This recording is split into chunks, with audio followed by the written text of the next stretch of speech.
കാട്ടാന ആക്രമണത്തിന് പിന്നാലെ ചാലക്കുടിയിൽ പ്രതിഷേധം ശക്തം. സബ് കളക്ടറെ നാട്ടുകാർ തടഞ്ഞു. പോസ്റ്റ്മോർട്ടം നടപടികൾക്കായി മൃതദേഹം ചാലക്കുടി താലൂക്ക് ആശുപത്രിയിൽ എത്തിച്ചിരിക്കുകയാണ്.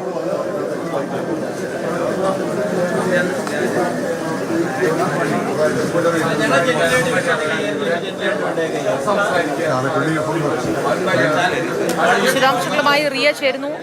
റിയ, വനം വകുപ്പ് ഇതുവരെയും സ്ഥിരീകരിച്ചിട്ടുണ്ടായിരുന്നില്ല കാട്ടാന ആക്രമണമാണ് എന്നതുമായി ബന്ധപ്പെട്ട്. ഇപ്പോൾ മൃതദേഹം ചാലക്കുടി താലൂക്ക് ആശുപത്രിയിൽ എത്തിച്ച് എപ്പോഴാണ് ഇനി പോസ്റ്റ്മോർട്ടം നടപടികളിലേക്ക് കടക്കുക? മോദി ഇൻക്വസ്റ്റ് നടപടികളടക്കമാണ് ചാലക്കുടി താലൂക്ക് ആശുപത്രിയിൽ പുരോഗമിക്കുന്നത്. അതിനുശേഷം പോസ്റ്റ്മോർട്ടം നടപടികൾ ഇവിടെ തന്നെ നടത്തണമെന്നതാണ് പ്രദേശവാസികളുടെയും കോൺഗ്രസിന്റെയും ഒക്കെ ആവശ്യം. സബ് കളക്ടറായിരുന്നു അല്പസമയം മുമ്പ് ഇവിടെ എത്തിയത്. പക്ഷേ ഇക്കാര്യത്തിൽ ബെന്നി ബെഹനാൻ എംപിയും അടക്കമുള്ളവർ മുന്നോട്ട് വെക്കുന്നത് കളക്ടർ നേരിട്ടെത്തി ഈ വിഷയത്തിൽ ഒരു പ്രശ്ന പരിഹാരം കാണണമെന്നുള്ളതാണ്. കാരണം വനംവകുപ്പിന്റെ ഭാഗത്തു നിന്ന് വലിയ വീഴ്ച സംഭവിച്ചു എന്നൊരു ആരോപണവും പരാതിയുമൊക്കെ നേരത്തെ തന്നെ ജനങ്ങളും കോൺഗ്രസ് പ്രവർത്തകരും മുന്നോട്ട് വെക്കുന്നുണ്ട്. അതുകൊണ്ട് തന്നെ ഏത് തരത്തിലുള്ള തുടർ നടപടികളാണ് ഇക്കാര്യത്തിൽ വനംവകുപ്പ് സ്വീകരിക്കുക? ഈ ആക്രമണവുമായി ബന്ധപ്പെട്ട് എന്താണ് വനംവകുപ്പിന്റെ നിലപാട്? കുടുംബത്തിന് എന്ത് തുടർ നടപടികൾ ഉണ്ടാകും? തുടങ്ങിയ കാര്യങ്ങളിൽ കളക്ടർ നേരിട്ടെത്തി ഒരു ഉറപ്പ് നൽകണമെന്ന ആവശ്യമാണ് കോൺഗ്രസ് ഇതുമായി ബന്ധപ്പെട്ട് മുന്നോട്ട് വെക്കുന്നത്. അതുകൊണ്ട് തന്നെയാണ് സബ് കളക്ടർ ഇവിടെ നേരത്തെ എത്തിയെങ്കിലും ഇക്കാര്യത്തിൽ ഒരു വിശദീകരണം ഇവരോട് നൽകിയിരുന്നില്ല. തുടർന്ന് പ്രദേശവാസികൾ, കോൺഗ്രസ് പ്രവർത്തകർ, എംപി അടക്കം ചേർന്ന് ഇതുമായി ബന്ധപ്പെട്ട് സംസാരിച്ചു. അല്പനേരം ഒരു വാക്കുതർക്കത്തിലേക്ക് കാര്യങ്ങൾ പോവുകയും ചെയ്തു. ബെന്നി ബെഹനാൻ എംപി ഇപ്പോൾ ഇവിടെയുണ്ട്.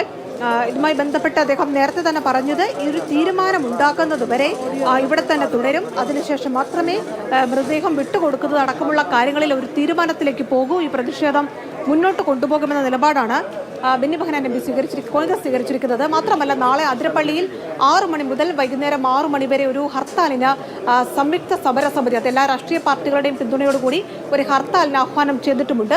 ആ പ്രതിഷേധക്കാർ എന്താണ് ആവശ്യപ്പെടുന്നത്?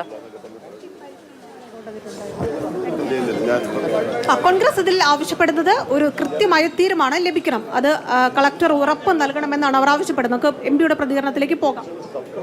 ഒരു മര്യാദയുണ്ട് ഇവിടെ. ഞാൻ ഉൾപ്പെടെയുള്ള ഞാനൊരു ജനപ്രതിനിധിയാണ്. ഇത്രയും ആളുകളോട് നിൽക്കാൻ നിർത്തി ഇവിടെ വരാൻ ഈ സംഭവത്തിൽ എന്ത് ചെയ്യുന്നു? അയാൾ പറഞ്ഞു ഇവിടെ നടപടിക്രമങ്ങൾ പൂർത്തീകരിക്കാൻ നോക്കാൻ. എന്ത് നടപടിക്രമങ്ങളാണ് പൂർത്തീകരിച്ചെന്നുള്ളത് എന്തെങ്കിലും അതിന്റെ വിവരം ഇത്രയും ആളോട് പറയേണ്ട ഒരു മര്യാദ സബ് കളക്ടർ ഉണ്ടായിരുന്നു.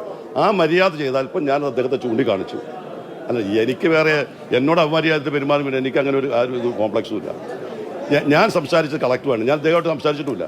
കളക്ടറുമായിട്ട് സംസാരിച്ചിട്ടുണ്ട്. കളക്ടർ ഇങ്ങോട്ട് വരുമെന്ന് പറഞ്ഞു. കളക്ടർ വന്നതിന് ശേഷം എന്താണ് നടപടികൾ, ഗവൺമെന്റ് എടുക്കാൻ പോകുന്ന നടപടികൾ എന്താണെന്ന് അറിഞ്ഞതിന് ശേഷം ഞങ്ങൾ മറുപടി പറയും.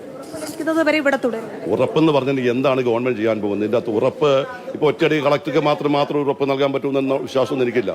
പക്ഷെ എന്തും നടപടികൾ ഞാൻ നേരത്തെ സൂചിപ്പിച്ചല്ലോ, വേനൽക്കാലമാണ്. ഇന്നലെ കഴിഞ്ഞ ദിവസം ഒരാളെ ആന ചവിട്ടിക്കൊന്നു. ഇന്ന് വീണ്ടും ആവർത്തിച്ചു. അപ്പോൾ ഈ വേനൽക്കാലത്ത് കുടിവെള്ളത്തിന് വേണ്ടിയിട്ട് വന്യമൃഗങ്ങൾ താഴേക്ക് ഇറങ്ങുന്ന സമയമാണ്. അത് മനസ്സിലാക്കാൻ പറ്റുന്ന ഒത്തിരി മോഡേൺ എക്യുപ്മെന്റ്സും കാര്യങ്ങളൊക്കെ ഉണ്ട്. അതിന്റെ ഒരു ഇത് വെച്ചിട്ട് ആളുകൾക്ക് മുന്നറിയിപ്പ് കൊടുക്കണം. ഇത് വരുന്ന സാഹചര്യങ്ങളുണ്ട്. പ്രതിഷേധമാണ് കോൺഗ്രസിന്റെ ഭാഗത്തുനിന്ന് ആശുപത്രിയിൽ ഉണ്ടാകുന്നത്. ഒരു ഉറപ്പ് ലഭ്യമാകുന്നതുവരെ പ്രതിഷേധത്തിൽ നിന്നും മാറി നിൽക്കില്ല എന്നാണ് ബെന്നി ബെഹനാൻ എംപി പ്രതികരിച്ചത്. റിയ ബേബിയാണ് വിശദാംശങ്ങൾ നൽകിയത്.